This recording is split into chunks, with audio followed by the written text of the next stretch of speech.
If the opportunity comes up where I can fight Saunders, obviously that's something I would love to do. I would even travel over to where he is. That's how confident I am that I can beat Billy Joe. But he has shown no interest.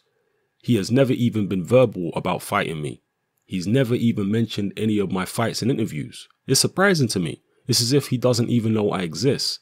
And to see these different things, it's not looking good for me and him to fight because I don't know if he takes me seriously or not. He talks a lot of smack. And he's one of those comical characters in the sport of boxing that throughout the history we have and we entertain and we love. But it's getting to the point now where it's too corny. It's not time for fun and games anymore. Let's get to the real deal. Are you going to further your career and fight the best? Or are you going to play with it? What are you trying to do? Those are the words of Danny Jacobs calling out WBO middleweight world champion Billy Joe Saunders. He wants to fight him. He's willing to fight him. He's willing to travel to the UK to fight him. Let's see what Billy Joe Saunders does. Now, I'm not one of these people who is hypercritical of Saunders. A lot of people seem to believe Saunders is some type of coward. I don't. I think Saunders is a fighting man. I think he's a brave man. I think he was very serious and willing to travel to Kazakhstan and fight Gennady Golovkin. But obviously Golovkin was negotiating the Canelo fight behind the scenes, and that's why they didn't entertain those negotiations with Billy Joe Saunders too much. So we can understand that.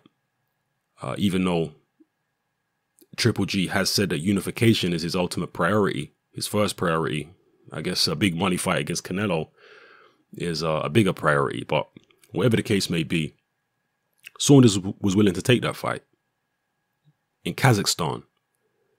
So, you know, there was a risk-reward situation there, which was, I guess, favorable for Billy Joe. He was going to get a big payday, a unification fight. Yeah, he has something to lose, his WBO belt, but he has the world to win.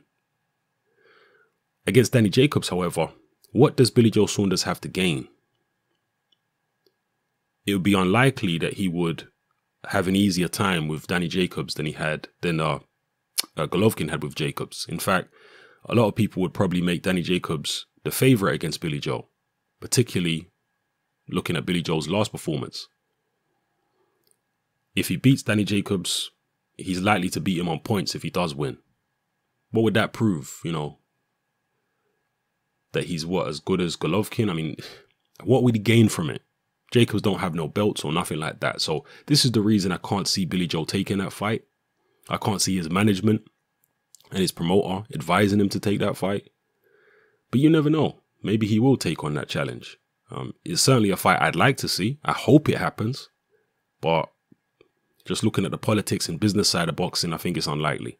If the fight did take place, how do you see it going down? Who would win? Who would you pick? Let me know in the comment section below. It's happening. I'm out.